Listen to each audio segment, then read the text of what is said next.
ഈശോമിശിഹായ്ക്ക് സ്തുതിയായിരിക്കട്ടെ.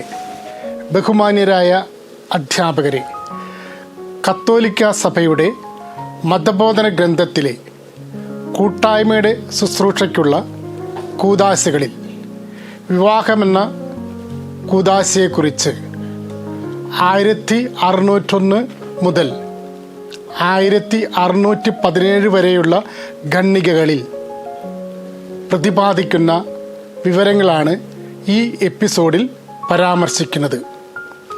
സ്ത്രീയും പുരുഷനും തമ്മിൽ ജീവിതകാലം മുഴുവനും നീണ്ടു നിൽക്കുന്ന വിവാഹ ഉടമ്പടി ദമ്പതികളുടെ നന്മയ്ക്കും സന്താന ഉൽപാദനത്തിനും അവരുടെ വിദ്യാഭ്യാസത്തിനും വേണ്ടി ഉദ്ദേശിക്കപ്പെട്ടിട്ടുള്ളതാണ്.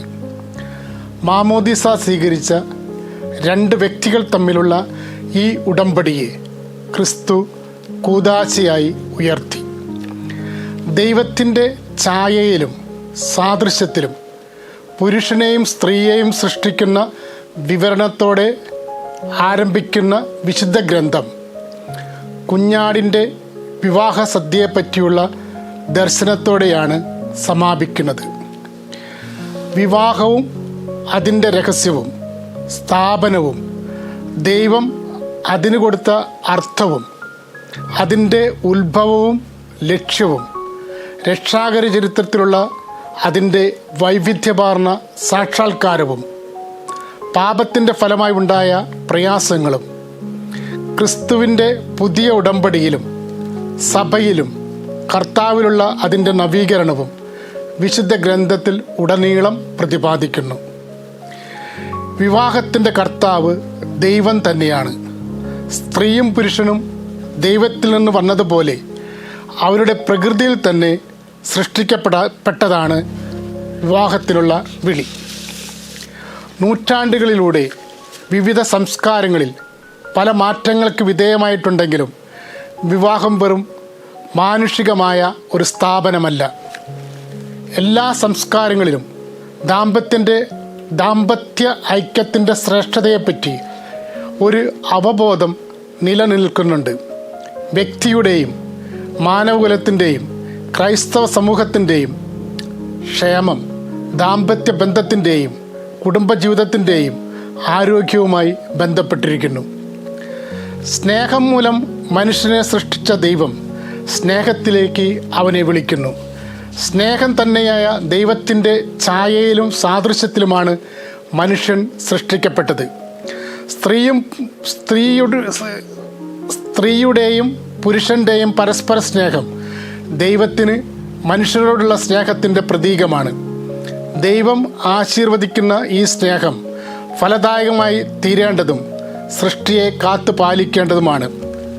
പുരുഷൻ സ്ത്രീക്ക് വേണ്ടിയും സ്ത്രീ പുരുഷന് വേണ്ടിയുമാണ് സൃഷ്ടിക്കപ്പെട്ടത് എന്ന് വിശുദ്ധ ഗ്രന്ഥം ഉറപ്പിച്ചു പറയുന്നു. പുരുഷനോട് തുല്യം നിൽക്കുന്നവളും അടുത്തു നിൽക്കുന്ന സ്ത്രീയെ ദൈവം അവന് സഹായിയായി നൽകി. അതിനാൽ പുരുഷൻ തൻ്റെ മാതാപിതാക്കളെ വിട്ട്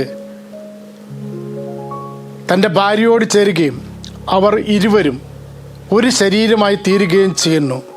ഉൽപ്പത്തി 2:24 ഈ വചനം വിവാഹത്തിലെ 2 വ്യക്തികൾ തമ്മിലുള്ള അവിഭാജ്യമായ ഐക്യത്തെ സൂചിപ്പിക്കുന്നു. സ്ത്രീ പുരുഷ ബന്ധങ്ങളിലും തിന്മയുടെ അനുഭവം ദൃശ്യമാണ്.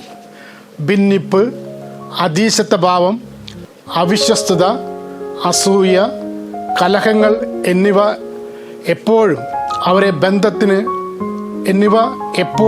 അവരുടെ ബന്ധത്തിന് ഭീഷണിയാണ്. അവ വെറുപ്പിലേക്കും വേർപെടലിലേക്കും വഴിതെളിയിക്കാം. ഈ ക്രമഭംഗം പാപത്തിൽ നിന്നാണ് ഉത്ഭവിക്കുന്നത്. ആദ്യ പാപത്തിലെ ദൈവബന്ധം വിച്ഛേദനത്തിൻ്റെ പ്രഥമ ഫലം സ്ത്രീയും പുരുഷനും തമ്മിലുള്ള കൂട്ടായ്മയുടെ വിള്ളലാണ്. പരസ്പരമുള്ള കുറ്റാരോപണത്തിലേക്ക് ഇത് വഴിതെളിയിച്ചു. സൃഷ്ടാവിൻ്റെ ദാനമായ പരസ്പര ആകർഷകത്വം അധീശത്വത്തിൻ്റെയും ഭോഗേച്ഛയുടേതുമായി പരിണമിച്ചു. സന്താനപുഷ്ടിയുള്ളവരായി വളരുവാനും ഭൂമിയെ കീഴടക്കുവാനും സ്ത്രീക്കും പുരുഷനും ലഭിച്ച മനോഹരമായ വിളി പ്രസവവേദനയാലും അധ്വാനത്തിൻ്റെ ക്ലേശത്താലും ഭാരമുള്ളതായി തീർന്നു. പാപത്തിൻ്റെ മുറിവുണക്കുന്നതിന് സ്ത്രീ പുരുഷന്മാർക്ക് കൃപാവരത്തിൻ്റെ സഹായം വേണം.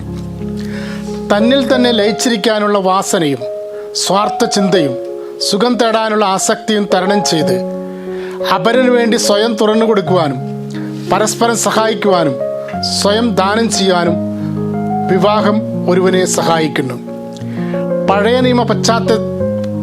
നിയമ പശ്ചാത്തലത്തിലാണ് വിവാഹത്തിൻ്റെ ഐക്യവും അവിഭാജ്യതയും സംബന്ധിച്ച് ധാർമ്മിക മനസാക്ഷി വളർന്നത്. മോശയ്ക്ക് നൽകപ്പെട്ട നിയമം ഭർത്താവിൻ്റെ നിയന്ത്രിതമായ അധീശത്വത്തിൽ നിന്നും ഭാര്യയെ പരിരക്ഷിക്കുന്നു. മറ്റെല്ലാവരെയും ഒഴിവാക്കുന്നതും വിശ്വസ്തതുമായ ദാമ്പത്യ സ്നേഹത്തിൻ്റെ പ്രതിരൂപത്തിലൂടെ ഇസ്രായേലുമായ ദൈവത്തിൻ്റെ ഉടമ്പടിയെ അവതരിപ്പിച്ച പ്രവാചകന്മാർ വിവാഹത്തിൻ്റെ ഐക്യത്തെയും അവിഭാജ്യതയും പറ്റി പഠിപ്പിച്ചു. റൂത്തിൻ്റെയും തോബിത്തിൻ്റെയും പുസ്തകങ്ങൾ വിവാഹത്തെപ്പറ്റിയുള്ള ഉദാത്ത സങ്കല്പത്തിന് സാക്ഷ്യം വഹിക്കുന്നു. ദൈവസ്നേഹത്തിൻ്റെ അതുല്യ പ്രകാശനമായി ഉത്തമഗീതം നിലകൊള്ളുന്നു.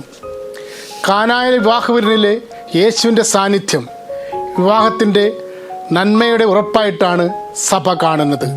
അന്നു മുതൽ വിവാഹം ക്രിസ്തുവിൻ്റെ സാന്നിധ്യത്തിൻ്റെ ഫലദായകമായ അടയാളമാണ്. ഭാര്യയെ ഉപേക്ഷിക്കാൻ മോശ നൽകിയ അനുവാദം ഹൃദയകാഠിന്യത്തിൻ്റെ ആനുകൂല്യമായിരുന്നു. സ്ത്രീയും പുരുഷനും തമ്മിലുള്ള വൈവാഹിക ബന്ധം അവിഭാജ്യമാണ്. ദൈവത്തിൻ്റെ തന്നെ നിയമമാണത്. ആകയാൽ ദൈവം യോജിപ്പിച്ചത് മനുഷ്യൻ വേർപെടുത്താതിരിക്കട്ടെ. ഇത് വഹിക്കാനാവാത്ത ഒരു ഭാരം ദമ്പതികളുടെ മേൽ വെക്കുന്നതല്ല. ദൈവരാജ്യത്തിൻ്റെ പുതിയ മാനത്തിനനുസൃതമായി വിവാഹ ജീവിതം നയിക്കുവാനുള്ള ശക്തിയും കൃപാവരവും ദൈവം പ്രദാനം ചെയ്യുന്നു. തങ്ങളെ പരിത്യജിച്ച് സ്വന്തം കുരിശെടുത്ത് ദമ്പതികൾ ക്രിസ്തുവിനെ പിൻചെല്ലുന്നു. ക്രൈസ്തവ ജീവിതത്തിൻ്റെ മുഴുവൻ ഉറവിടമായ ക്രിസ്തുവിൻ്റെ കുരിശിലെ ഫലമാണ് ക്രൈസ്തവ വിവാഹത്തിൻ്റെ കൃപാവരം. ക്രൈസ്തവ ജീവിതം മുഴുവനും ക്രിസ്തുവും സഭയും തമ്മിലുള്ള ദാമ്പത്യ സ്നേഹത്തിൻ്റെ അടയാളമാണ്. കൃപാവരത്തെ സൂചിപ്പിക്കുകയും പകർന്നു നൽകുകയും ചെയ്യുന്നതുകൊണ്ട് മാമോദീസ സ്വീകരിച്ച വ്യക്തികൾ തമ്മിലുള്ള വിവാഹം പുതിയ ഉടമ്പടിയിലെ ഒരു യഥാർത്ഥമായ കൂദാശയാകുന്നു.